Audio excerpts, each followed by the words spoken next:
Let's talk about the Oklahoma City Thunder, previewing a team that might be the favorites to make the NBA Finals. Fantasy-wise, busts, values, sleepers, breakouts. Michael Bolton, he sort of somehow covers them all. Thanks, Josh. It's Michael Bolton here, and it's time for another episode of the Locked On Fantasy Basketball Podcast. Let's get to it. Let's get to it, indeed. You are Locked On Fantasy, your daily NBA fantasy podcast. Part of the Locked On Podcast Network, your team every day.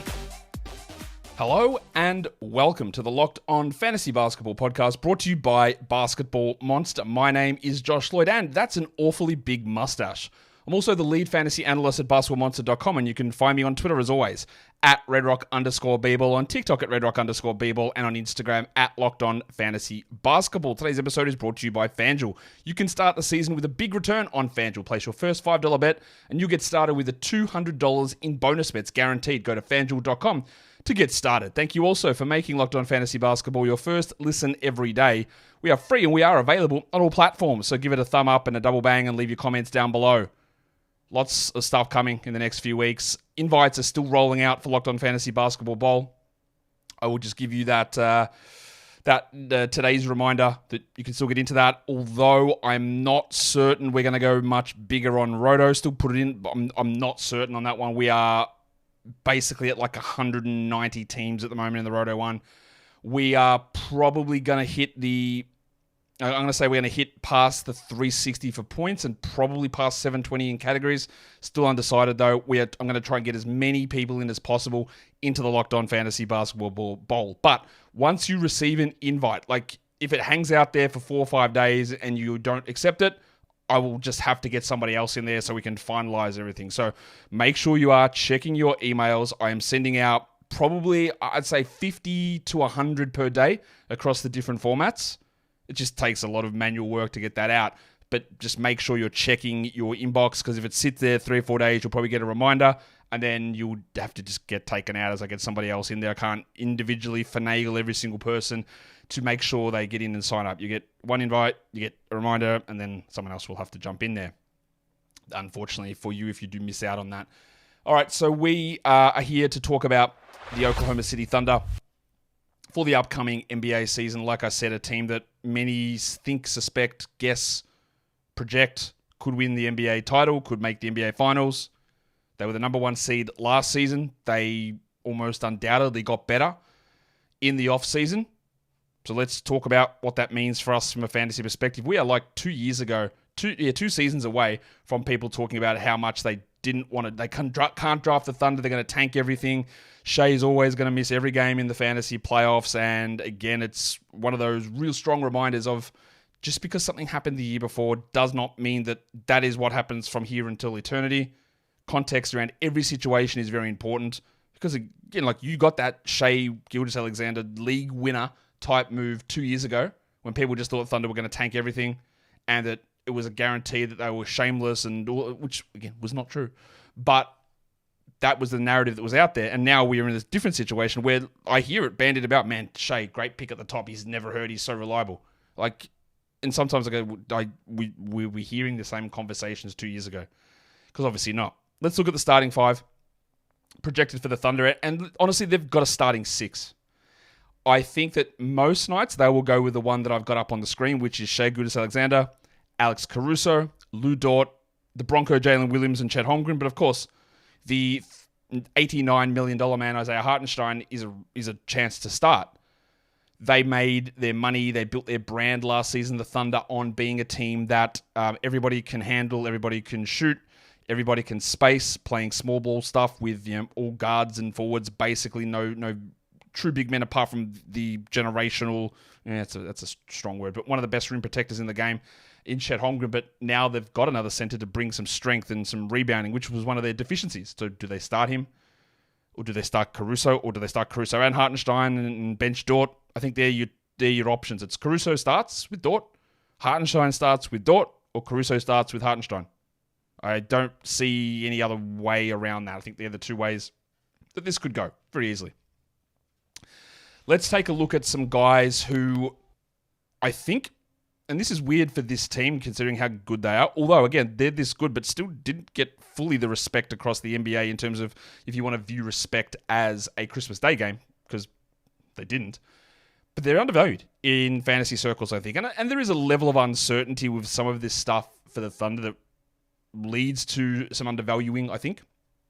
We'll start with the Bronco, Jalen Williams. Remember, Josh Giddey is gone. And Josh Giddey, despite the fact that you might think that Josh Giddey is Ben Simmons, or even though Ben Simmons wasn't a low-usage player, Giddey had a 20% usage. He played 25, 26 minutes a night. He handled the ball a lot, and that has to go somewhere.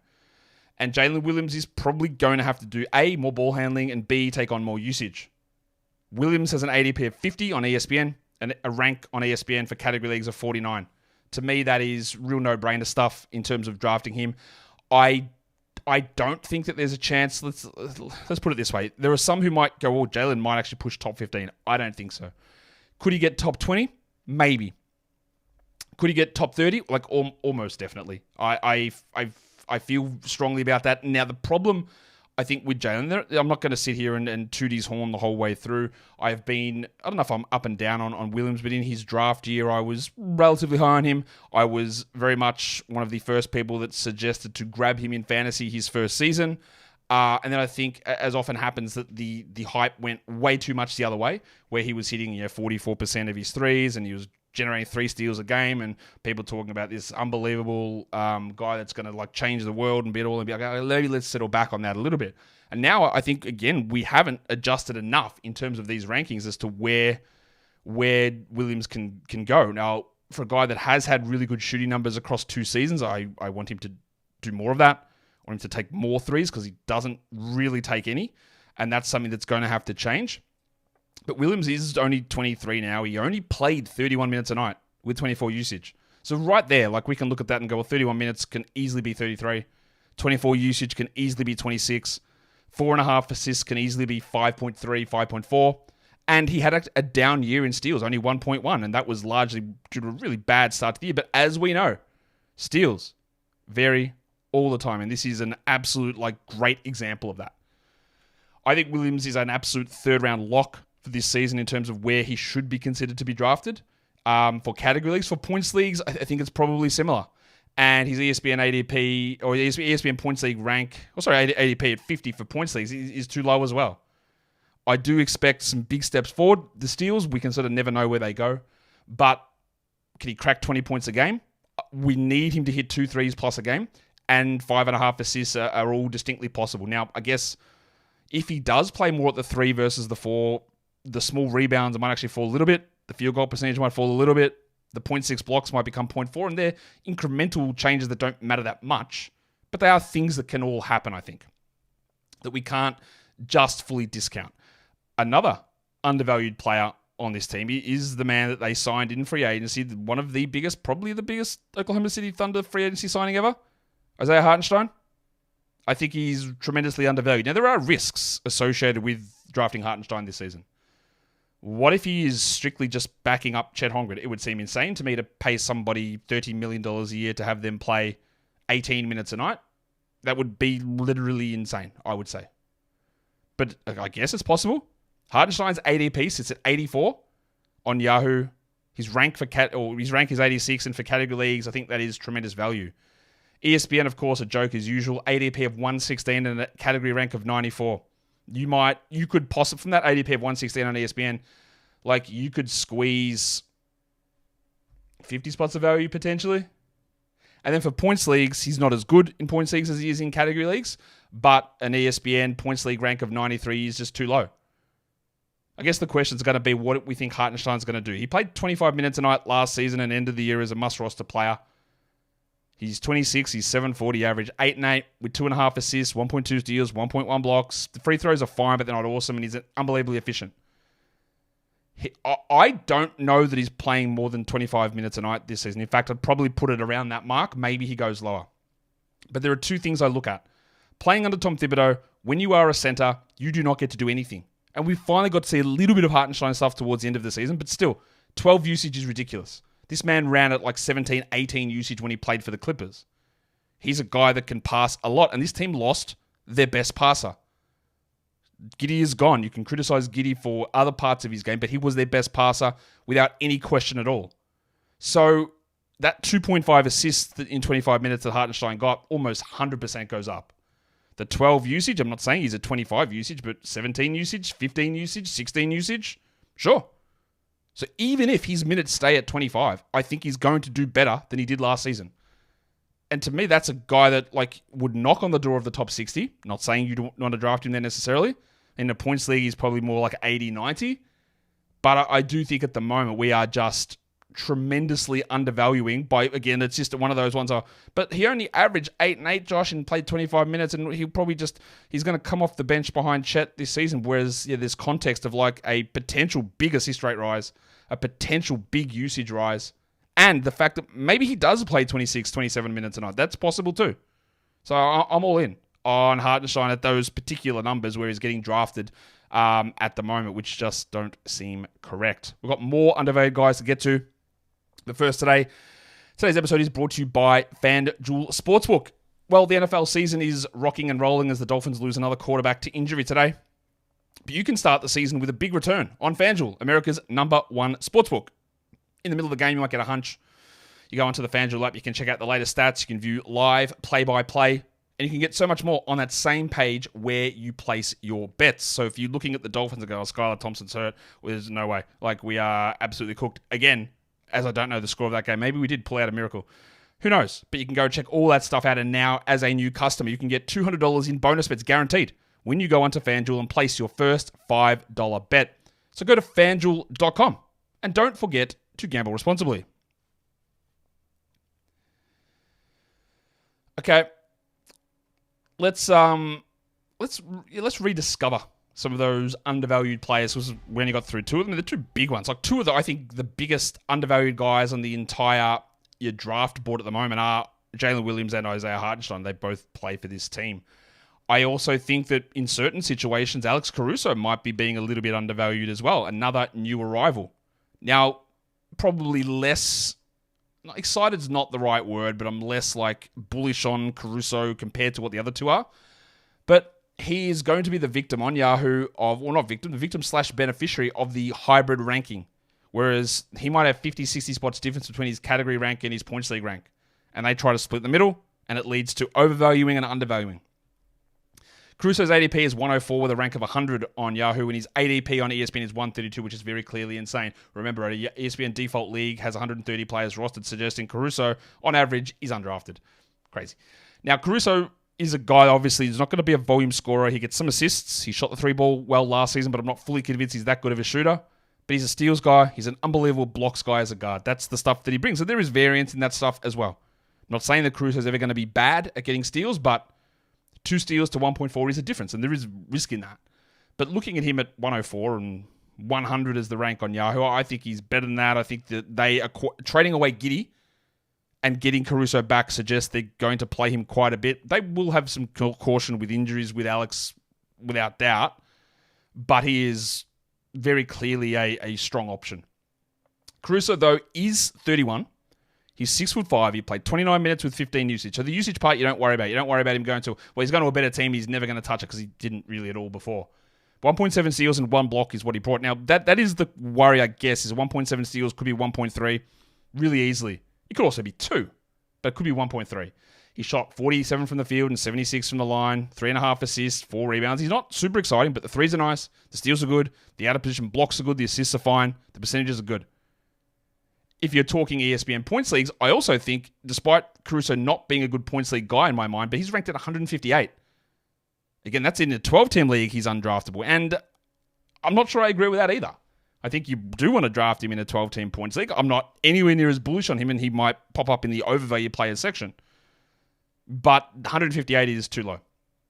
The last guy I want to talk about in the undervalued player section is the man that has copped a fair degree of criticism for his game from me and the way that he's overrated, and that is Lloyd. But he did change what he did last season a bit. He pulled back on some of his stuff and really started to play more of his role. Now, his defense is really good. It's not as good consistently at times as I think some think it is, and it doesn't really translate into great fantasy numbers. But I wanted to highlight this because, not that I think Dort is a 12-team league player for categories or points, because I don't. But he's ranked at 192 on Yahoo, which suggests that 16-team leaguers might even pass, and I don't think that's accurate. Fantrax's ADP sits at 319, so I do not know what's going on over there. He's way better than that. That's like, he's not draftable anywhere. And then even for points leagues, that Yahoo rank of 192 is a little bit too, it's just not right. Like, I think he's better than this. But he played 28 minutes a night last season. He averaged 11 points with 2 threes. And you compare his steals and blocks to Caruso's, 0.9 steals and 0.6 blocks. And I think there'll be plenty of people who suggest that Dort is a better defender than Caruso. I humbly and vehemently disagree with that. But in terms of what their fantasy impact is, it's very, very clearly Caruso. Now, you can make an argument that Caruso is a better on-court player than Dort and should get his minutes, and I don't know that I disagree with that. And can you have Caruso and Dort both out on the court at the same time with their three-point shooting issues compared with Shai, and he's not a good three-point shooter and a low-volume guy, and Jalen Williams is a low-volume guy as well. So there are some concerns with how that all, not that Hartenstein's a volume guy, but there are some concerns with how all that stuff plays out. But I think Dort was maybe just being a little bit undervalued there, especially that Fantrax ADP, which is very, very clearly silly. Let us talk about the overvalued guys, who I think is maybe pushed a little bit too high that we can consider avoiding. And realistically, the only guy that massively stands out to me is, if you're in a Yahoo points league, you don't really want to take Alex Caruso or pick 100. That's like in your starting group, that's your 8th best player. Is it? Or 9th? 9th. That's your 9th best player? That's horrendous. Round 11, round 12, bench player? Absolutely, no problem. But that's the great divide, isn't it, between those two things? I think, and I didn't include him here, but I think there is a risk that maybe we're a little bit too high on Shai. And I know that if you want to take Shai at 3 or 4, that is okay. My projections didn't love him this season, mainly because we saw some free throw percentage regression towards the end of the season, and a lot of what Gilgeous-Alexander did last season was coming on the back of insane defensive stats, which also fell away as the season went on. And I think over the second half of the season, Shai might have been like the 8th ranked player or 9th ranked player. We have a look at what Shai did, because again, I'm not including him in the overvalue, but just be cautious of it, I guess. 34 minutes, 33 usage. He had 30 points a game, only 1.3 triples, 5 boards, 6 assists, 2 steals, 0.9 blocks, 54 and 87. He's going to have to, I'd say, increase his assists with no Giddy there. He might even have his usage go up, although that's hard to go up from 33, but he could get to 7 assists. But what if 2 steals and 0.9 blocks become 1.4 steals and 0.6 blocks? Still good, but that doesn't give you the 3rd-ranked player. What if he was 91% from the line 2 years ago? He went to 87 last season. Again, 87, still very, very good. But it's not 91. And if he goes back to anywhere close, and he's had some struggles in the Olympics with his free throws for some reason as well. If he goes back to 83% from the line, or 81, where he was his first 4 years in the league, I think, then that gigantic advantage is taken away. And we know that the 2 most variable year-on-year categories are steals, which Shai was at 2 per game, and free throws, which Shai's second best category. So that does give me that, not level of pause, but more like that, like if Shai finishes 10th or 8th, I'll go, yeah, okay, I get it. Yeah, makes sense. Not surprised. Just because of the nature of how he generates stats, even though his assists will probably rise and his scoring could actually rise as well. I think there is distinct possibilities of both of those things happening for Shai, but I don't want to just come in and go, well, Shai was actually 3rd last season, so he's 3rd again this year, and he's going to do everything exactly the same, because that is consistently proven wrong with every player and everything we look at year on year and year and year and year. That is just a very, very consistent thing that happens. Let's talk breakout candidates. The easy one would be for me to suggest that Jalen Williams, the Bronco himself, is a breakout candidate, but is he though? And I've already talked about him, so I'm not going to include him, because we all sort of know what he is. I think he's got an opportunity, the Bronco, to do the Tyrese Maxey most improved, to go from being a really good player, but the removal of Giddy, the positioning of Williams to the number 2 role means he does more, even if things like his efficiency or his rates actually drop, which happened to at times for Maxey last season as well. The 2 guys I really want to look at who are more unknowns is Cason Wallace. Again, full disclosure, I was massively high on Wallace as a draft prospect. I had him ahead of Mr. Black. I think I had him in the top 7 of that draft. Kentucky guard. More to do at the NBA level. Initially, I hated him going to the Thunder. So where's he going to fit with Shai and Giddey? But then it took me about 5 minutes to realize, A, they can play together, and B, I'm not sure Giddey's going to be there long term. And here we are. Now, there is no very clear path for Wallace to step in and play 30 minutes tonight, but a Dort injury, a Caruso injury, and the fact that they don't have a backup point guard. In fact, Shai's not really a point guard either, and they don't have a point guard. Wallace is going to have to do something. He's going to have to play. And there is a chance for just a little bit of an explosion, maybe. Outside shot. He only had 13 usage in 21 minutes, but 21 minutes as a rookie on this team is really impressive. 7 points with 1.5 assists and 0.9 steals. He shot 49 and 78. Like, I'd be skeptical of that. I think he didn't shoot like 50% from three for a period of time to begin the year and was over 40 from three. And that's not what his game was in college. So I'd be cautious about relying upon that. But there is a lot more here that Cason Wallace can do. And we talk about need. The fact that there is no point guards. There is a shot that it probably does need an injury to trigger it. But I'm not going to rule him out. The other one is Ousmane Dieng, who was a lottery pick a few years ago, has done, let's be honest, absolutely nothing.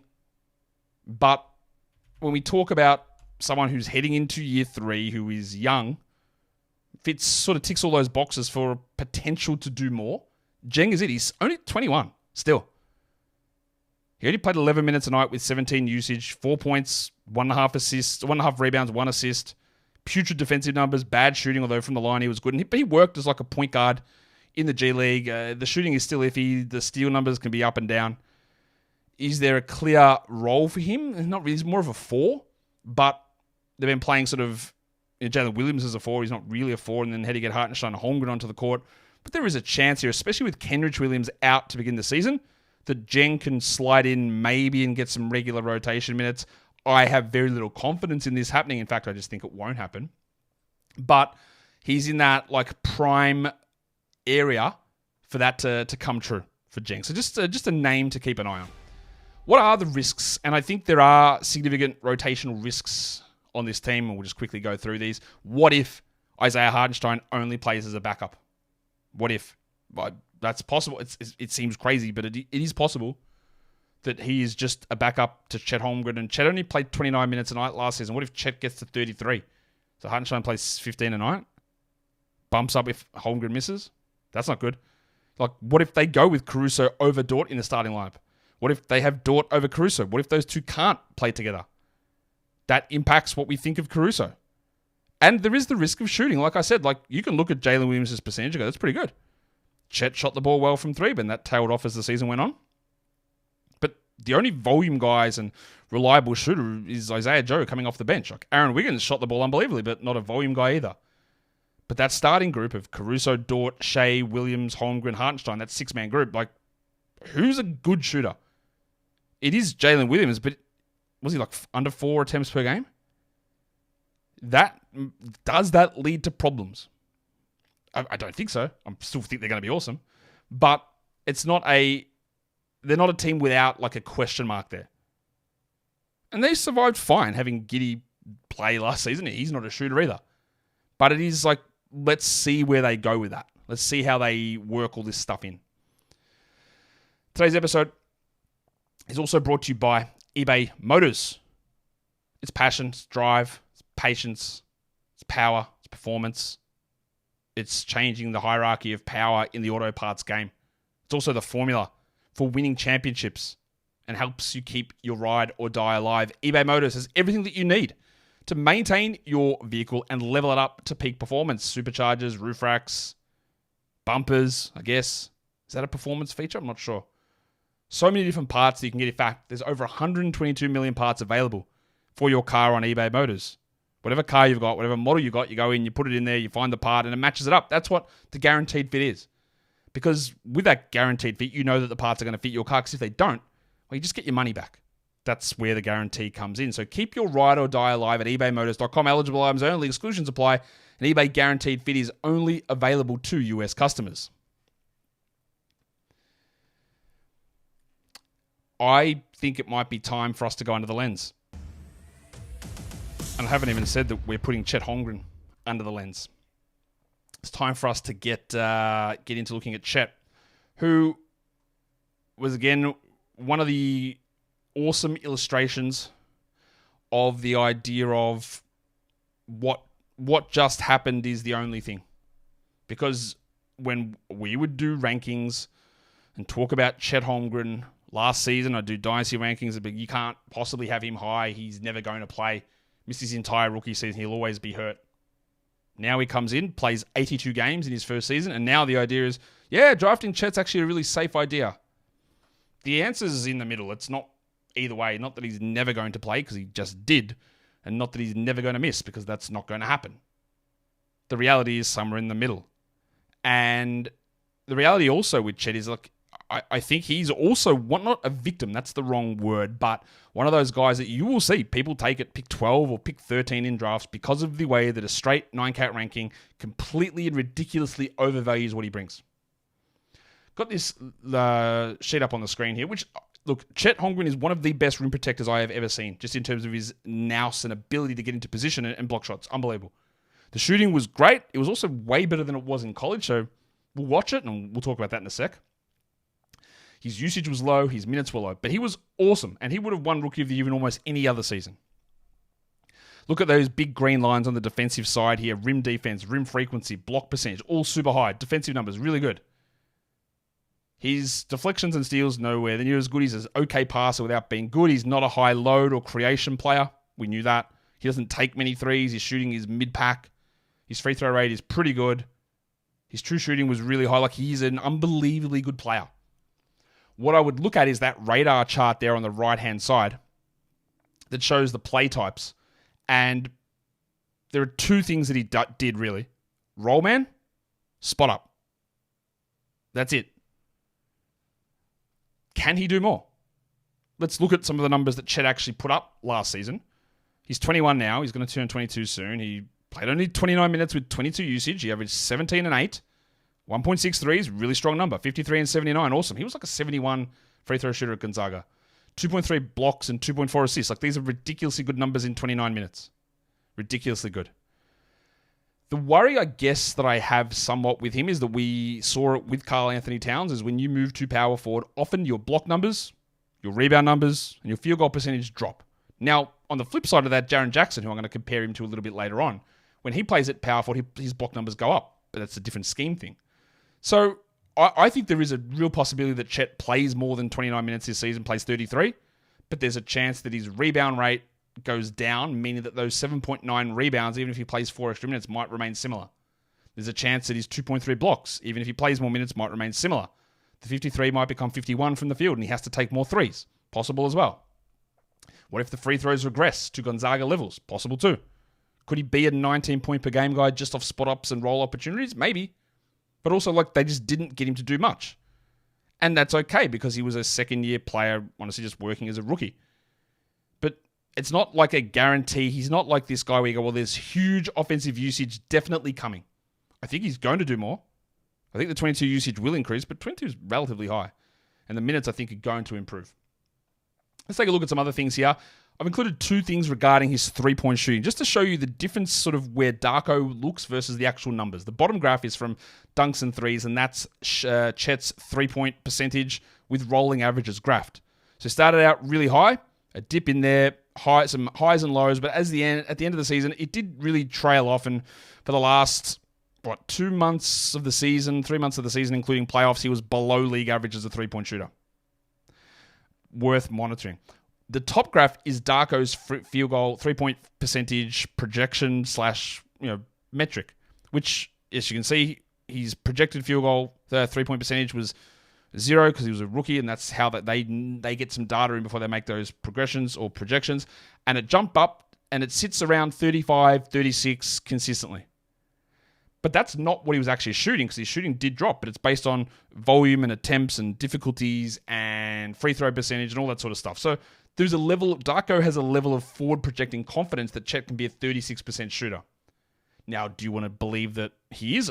I think that's not far off, but a level of consistency in the projection of him 36% is very different to the fact that it did fade away over the last part of the season.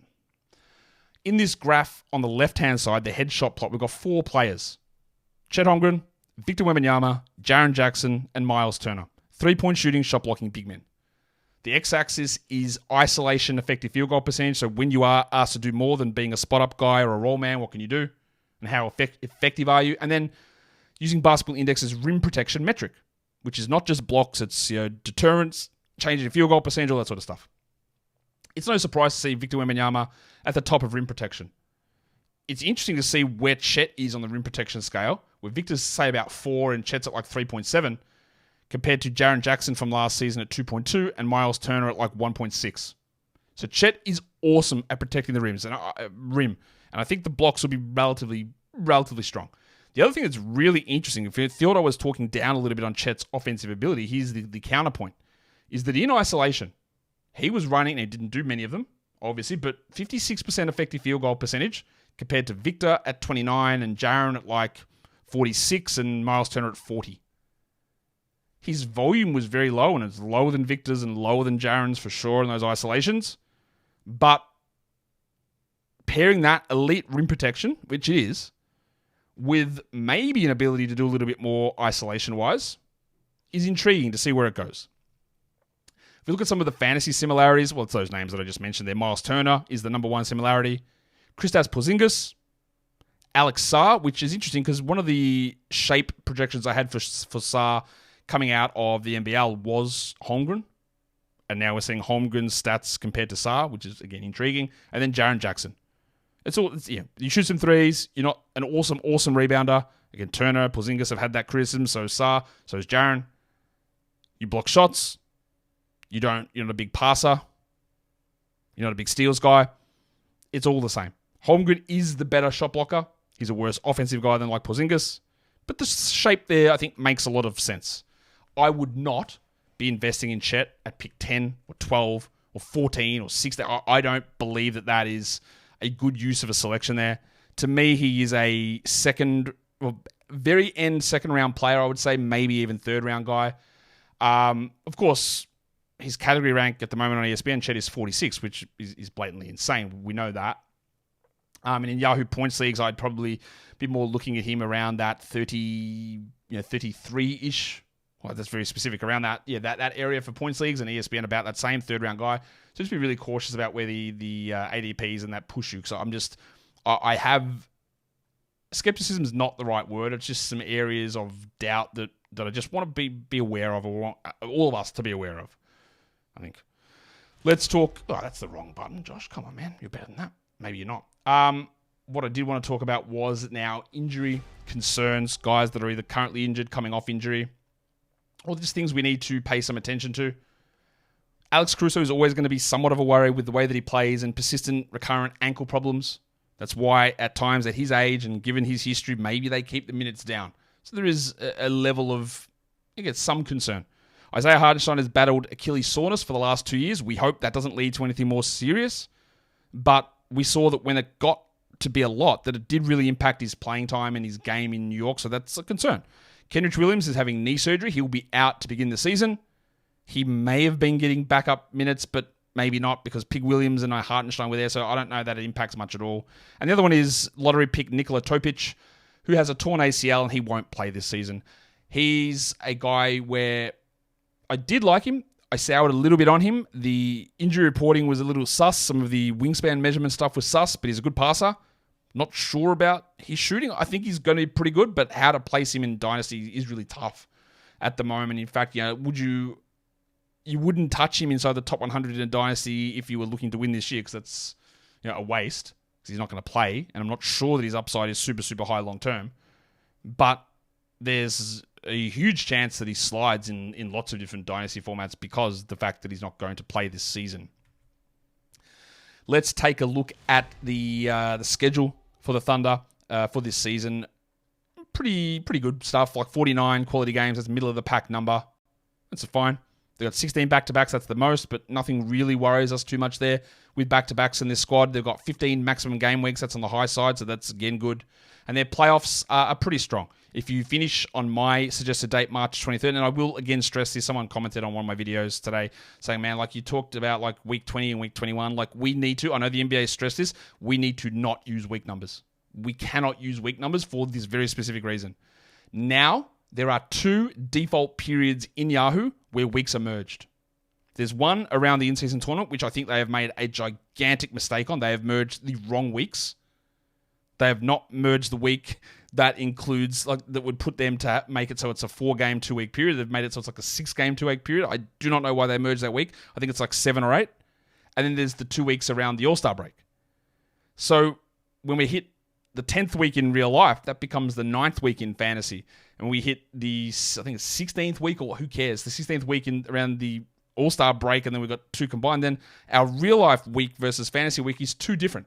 So I might say end week 20. When I put out my initial schedule video, I didn't know that they were going to create this auto combined week around the tournament, which again, they got wrong.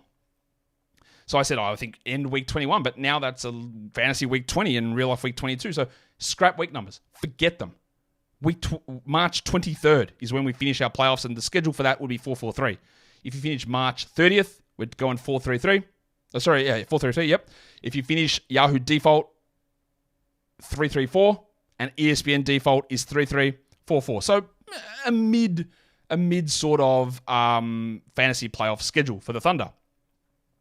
Let's talk about the young guys, because there are a lot on this team. A lot of these guys is sitting at that under 29, or sorry, under 23 marker, all of them with very similar length names, weirdly enough.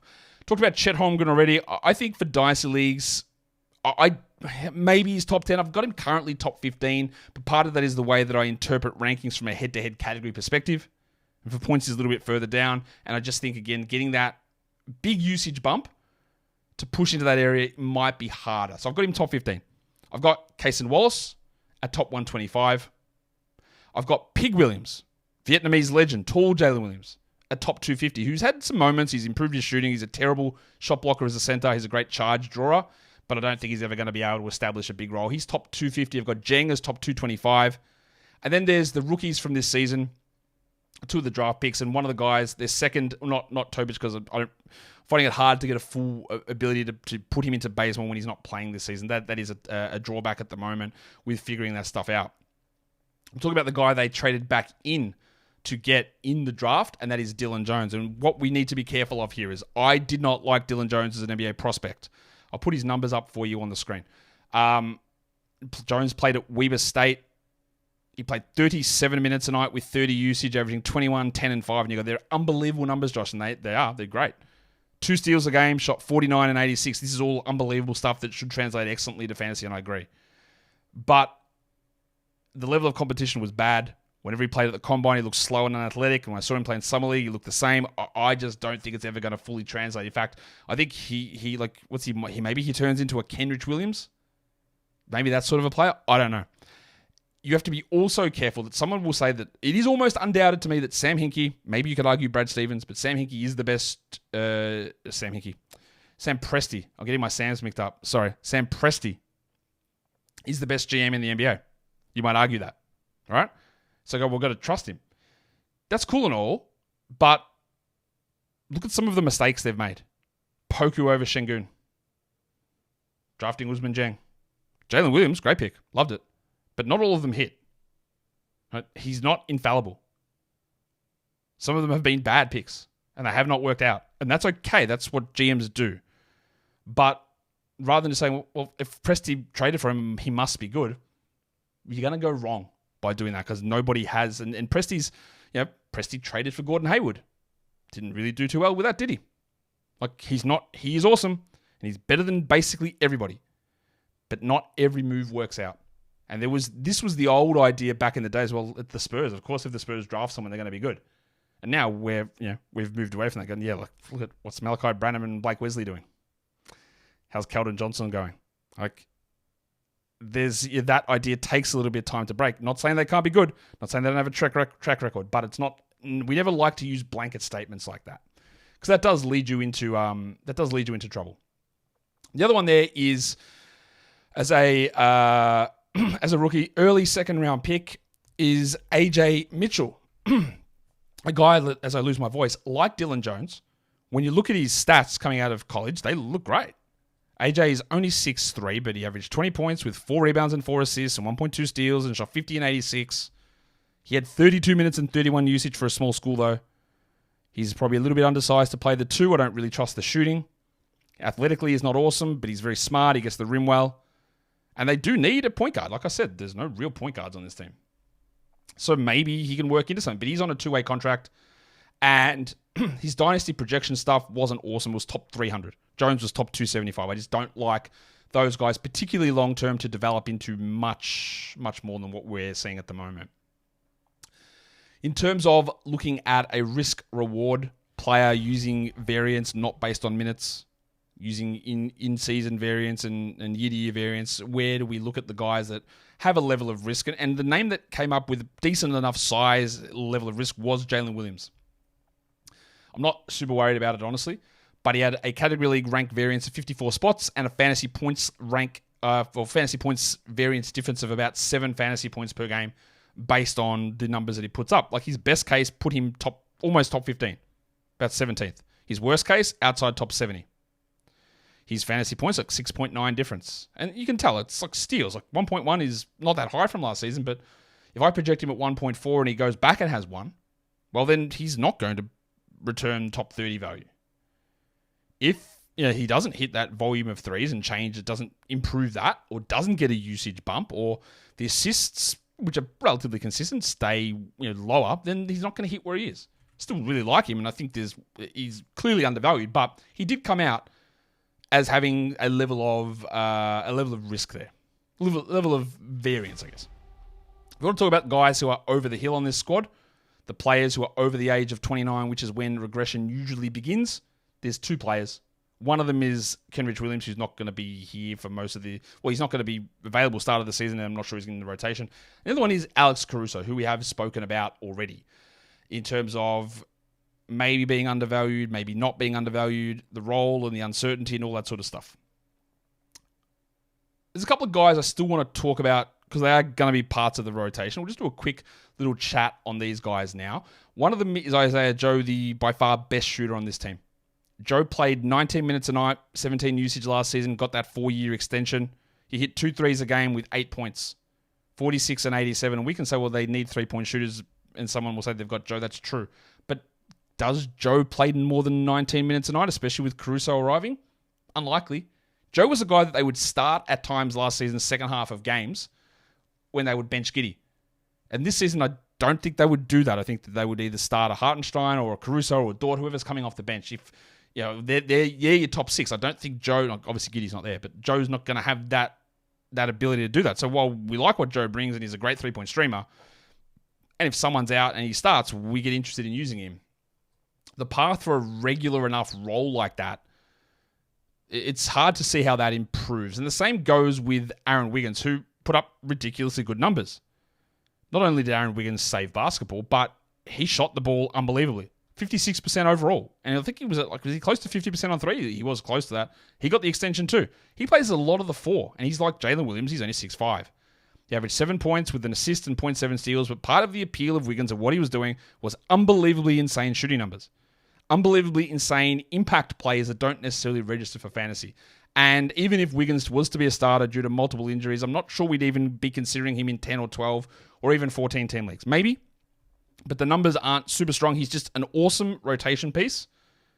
And another reason why maybe someone like Ousmane Dieng doesn't have the ability to push into a larger role. And I think that's the Thunder. Let's just recap what we're talking about. Shai, his ADP is 4. You want to take him at 3 or 4 or 5, totally reasonable. Don't be surprised if he ends up 9th, which is cool. Not a big deal. Williams, underrated. Chet, maybe overrated. Don't like him at the turn. Like him at the 2-3 turn versus the 1-2 turn. Williams, 3rd round guy, maybe even 2nd if you want to go that route. Hartenstein, I think he's underrated. Caruso, I think he's underrated in categories and overrated in points. Dort, we're not probably drafting in most spots, but I think that some of the numbers suggest that he's worse than he is. And for me to say that about Lou Dort, especially considering he's a stinking Canadian, says something. Stinking, what a weird word that is. Anyway, hit the thumb up on this video, subscribe, and leave your comments down below. Guys, we are done here. Thank you so much for listening, everyone. See ya.